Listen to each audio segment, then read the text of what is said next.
నిన్న దెందులూరు నియోజకవర్గంలో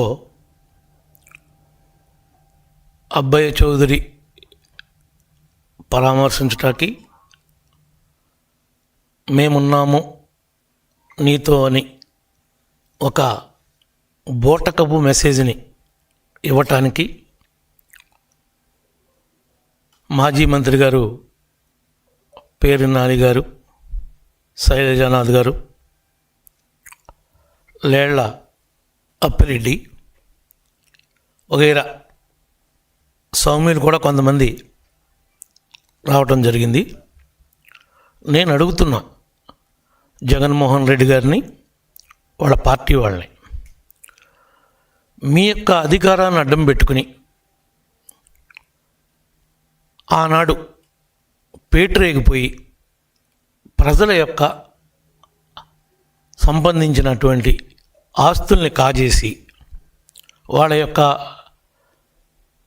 జీవన విధానంలో రావాల్సినటువంటి డబ్బుల్ని కొట్టేసి నువ్వు గుడ్డి నీరో చక్రవర్తిలాగా రాష్ట్రాన్ని పరిపాలిస్తుంటే నీ చేతగానితనం వల్ల, నువ్వు నోరు మూసుకుని పట్టించుకోకపోవటం వల్ల, నీరో చక్రవర్తిలాగా ప్రవర్తించడం వల్ల ఆనాడు అతను చేసినటువంటి దురాఘాతాలు ఒకటి కాదు, రెండు కాదు, మూడు కాదు, ఆ విషయాలన్నిటికీ ఈనాడు జవాబు చెప్పేటువంటి పరిస్థితి కూటమి ప్రభుత్వంలో ఏర్పడింది అతనికి. మా నియోజకవర్గంలో కానీ మా జిల్లాలో కానీ ఎక్కడా లేనటువంటి సమస్య ఒక్క అబ్బాయి చౌదరికి ఒకళ్ళిద్దరికే ఎందుకు వస్తుంది అని ఒక్కసారైనా మీరు ఆలోచించారా అని అడుగుతున్నా. నువ్వు అది ఆలోచించకపోగా, మాట్లాడకపోగా మీరు ఎదురు మేమంతా ఉన్నాం, వైఎస్ఆర్ కుటుంబం నీ వెంటే ఉన్నాం అని చెప్పి మెసేజ్ ఇస్తున్నారు. మీకు నిజంగానే వైఎస్ఆర్ కుటుంబం అంతా మీ వెంటే ఉంటే మీరు బ్రౌన్సర్లు ఎందుకు తెచ్చారు? గోండాలను ఎందుకు తెచ్చారు? ఎందుకు మీ తోటలో మీరు కాయలు కోసుకుంటానికి అంత అంగమ్మ ఎందుకు ఏర్పడిందని అడుగుతున్నాను నేను స్ట్రైట్గా. ఈరోజు మీ లెక్కలన్నీ తేలుస్తూ ఉంటున్నావు, మేమేం చేసామని లెక్కలు తేలుస్తావు. ఏమీ చేయకుండానే మా లెక్కలన్నీ గతంలో తేల్చారు మీరు ఉత్తి పుణ్యానికే. ఏ పాపం తెలియకోకుండా ఉన్నవారికి మామూలుగా ఒక గుడికి వెళితే కూడా గంజాయి కేసు పెడదామని ప్రయత్నం చేశారు. తిప్పి తీసుకొచ్చి నా ఇంటికాడ ఏమి చేయాలో చేతగాక దిగబెట్టినటువంటి సంఘటనలు మర్చిపోయావా నాని అని అడుగుతున్నా. ఏదో పవన్ కళ్యాణ్ గారిని, చంద్రబాబు నాయుడు గారిని, లోకేష్ బాబు గారిని వాళ్ళ మీద నోరు పారేసుకుంటున్నావు. ఏదో నీవేదో పెద్ద సత్యహరిచంద్రుల్లాగా నీ మీద ఏమీ మచ్చలు లేనట్లు. కనీసం నీ భార్యను కూడా కేసులు ఇరికిచ్చావు నువ్వు చేసిన తప్పుడు పని వల్ల, నువ్వు చేసిన దోపిడీ వల్ల. నువ్వు ఇన్స్పెక్టర్ బెయిల్ తెచ్చుకునేది వరకు నువ్వు ఎక్కడికి పారిపోయావు? నీకు తెలీదా? కేసులు పెడితే పెట్టండి అని అంటున్నావు ఏంటి? తప్పు చేసిన వాడు తప్పనిసరిగా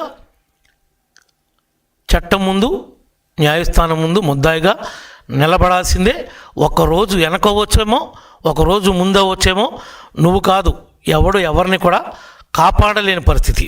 నీ నాయకుడికే ఈ రోజున 33 కేసులు ఉన్నాయి. 33 కేసుల్లో 11 సిబిఐ పెట్టింది, 7 ఈడీ పెట్టింది, మిగిలినవన్నీ మామూలు కేసులు. ఈ కేసులన్నీ కూడా మీ నాయకుడు దాచేస్తే వచ్చినటువంటి కేసులు. మా మీద పెట్టిన కేసులు, మా నాయకుడి మీద పెట్టిన కేసులు పెట్టుడు కేసులు. రాజకీయంగా మమ్మల్ని ఎదుర్కోలేక అణగదొక్కటానికి నువ్వు పెట్టించినటువంటి కేసులు జగన్మోహన్ రెడ్డి అని చెప్పి ఈ సందర్భంగా తెలియజేస్తున్నాం. ఒక్కసారి ఆలోచించేయి, అసలు కొల్లేరులో ఏం జరిగింది? ఎందుకు? ఎవరు చేపల చెరువులు ఎవరు అనుభవించారు? చేపల దొంగ అబ్బాయి చౌదరి అవునా కాదా? ఇతను చేపల చెరువుల దగ్గర చేపలు పట్టేసుకున్నాడా లేదా? ఇతను వాళ్ళని ఇబ్బంది పెట్టాడా లేదా? లేకపోతే అసలు ఎప్పుడన్నా ఉందా? మన జిల్లాలో ఎవరి దగ్గరైనా ఉందా? ఈ ఒక్క విషయం తప్ప ఎక్కడన్నా ఎలాంటి సంఘటనలు జరుగుతున్నాయా? 175 మంది మీ పార్టీ వాళ్ళు ఉన్నారు, ఓడిపోయిన వాళ్ళు కానీ గెలిచిన వాళ్ళు కానీ. ఎక్కడా లేనటువంటి విచిత్రమైనటువంటి సంఘటన దెందులూరులోనే ఎందుకు జరుగుతుంది అని అడుగుతున్నా. ఆ ప్రశ్నకు సమాధానం చెప్పండి. మీ కారుమూరి నాగేశ్వరరావు ఎక్స్ మినిస్టర్ ఉన్నాడు, అడగండి వాస్తవం ఏంటో. మీ కన్నబాబు ఉన్నాడు ఎక్స్ మినిస్టర్, అడగండి వాస్తవాలు ఏంటో. పక్కన వాసుబాబు ఉన్నాడు, ఉంగుటూరు మాజీ ఎమ్మెల్యే వాసుబాబుని అడగండి. ఇప్పుడు నువ్వు పెట్టుకున్నావు కదా జేపీని ఏలూరులో, జేపీని అడగండి. మీ వాడు తప్పులేదా?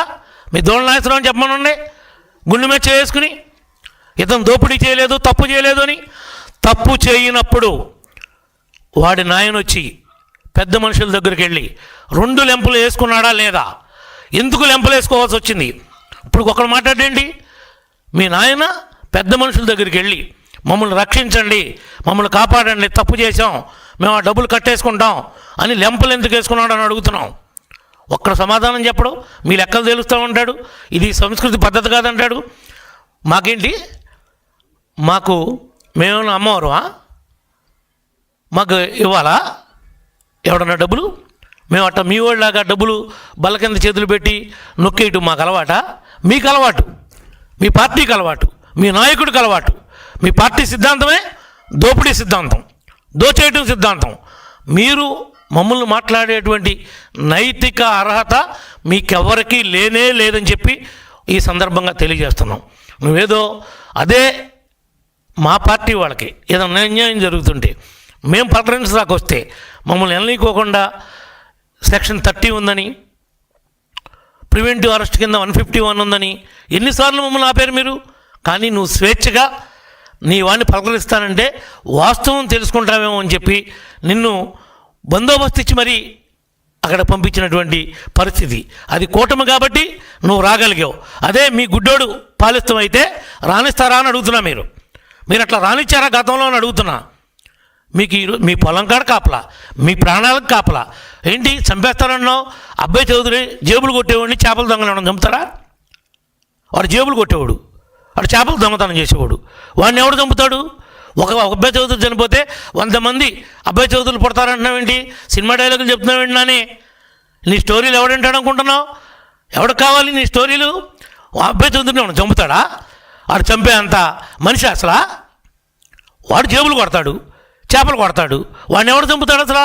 నువ్వు లేనిపోయిన మాటలు 1, 2, 3 పుట్టిస్తున్నావేంటి? వాడికి థ్రెట్ ఉందా? వాడికి థ్రెట్ ఉంటే వాడు తిరగలుగుతాడా? వాడెక్కడో లండన్లో సాఫ్ట్వేరు, అమెరికాలో కంపెనీ. వాడు వలస పక్షిలాగా కొల్లేరులో వస్తూ ఉంటాయి. రకరకాల ఫేమస్ ఉన్నటువంటి పక్షులు మరి ప్రపంచ దేశాల నుంచి కూడా వలసకు వస్తూ ఉంటాయి. అట్లాగే అబ్బాయి చౌదరి అనేవాడు కూడా దెందులూరుకి వలస పక్షిలాగా సంవత్సరానికి 3-4 సార్లు వస్తాడు. ఒక 5-6 సార్లు ప్రెస్ మీట్ పెడతాడు. ఆడు దారినాడు వెళ్ళిపోతాడు. ఇక్కడ కార్యకర్తలు ఏమైపోయారో, పార్టీ ఏమైపోయిందో ఎవరికీ అనవసరం. మీ పార్టీ ఒక నీరో చక్రవర్తి పార్టీ. మీరు అట్టవాడకపోతే మాత్రం ఏమైంది? నీరో చక్రవర్తిలాగా పిడేలు వాంచుకుంటారు. ఈనాడు ఎవడు మీరు తప్పు చేయకోకుండా జైలుకి వెళ్ళినాడు ఎవడో చెప్పండి? ప్రతివాడు దోపిడీ చేసే జైల్లో ఉన్నాడు. ఇవాళ కాకపోతే రేపైనా మీరందరూ వెళ్ళక తప్పదు. మీరు చేసినటువంటి పాపాలు, ఘోరాలు, నేరాలు ఇంత అంతా కాదు. ఆడికి ఏమీ తెలీదు, చాలా మంచోడని చెప్తున్నావు.